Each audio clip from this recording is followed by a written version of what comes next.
So we're in the Thames Tunnel, the Crossrail tunnels approaching Woolwich Station. The drilling machines are designed so that we can drill all of the holes into the tunnel lining to fit all of the services such as the emergency escape walkway, the cable management systems that carry all of the power, and the overhead line that powers the actual trains themselves.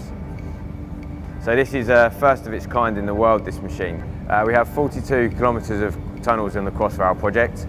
The holes that we're drilling here are for the services. Holes are drilled in roughly every other ring. We have about 16 holes per ring. That figures out about 250 to 300,000 holes across the entire project. So in advance of the drilling machine actually carrying out the physical work of drilling the holes, there's two phases. The first phase is a 3D scan.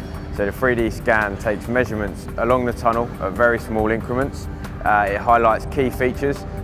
Once we have this data, it's laid out into a coordinate form, and then there's a computer program which essentially lays segment templates out into a line, plots the hole positions for the brackets, and then allows us to check where the holes need to go before being input into the machine.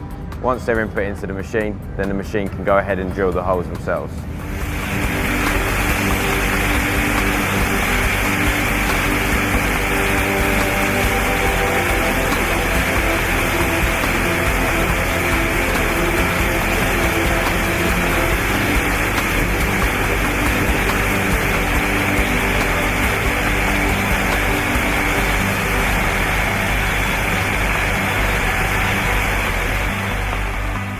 There's the fact that we no longer need to set out the holes in advance.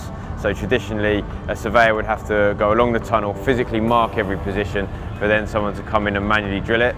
The labourer and the guys aren't actually in physical contact with the tools, so they don't have the vibration through their arms and their hands. This machine uses a predefined set of coordinates and the guidance so that it can actually come in and drill the holes just from single target references. So the target output of the machine is around 200 to 250 metres each shift. We have all 42 kilometres to do, so we're now focused on getting the machine through these tunnels as quickly as possible, making sure that we've got everything right first time, and we don't have to come back and rework again afterwards. So the machine moves itself in the tunnel using one of two modes. So we have the railway mode, so running directly onto the rail. And we also have a road mode, so we have road wheels which fit onto the vehicle and allow it to move in the tunnels before the track has been laid, as well as now in this situation where it's already in. So once we have the machine inside the tunnel, we put some guide rollers out to come in contact with the tunnel lining. The purpose of these guide rollers are to make sure that the centre of the machine aligns with the centre of the tunnel, so that as the arms rotate, they're rotating around the middle, and then when they extend out, it makes sure the holes are in the correct position and the drills are perpendicular to the tunnel lining.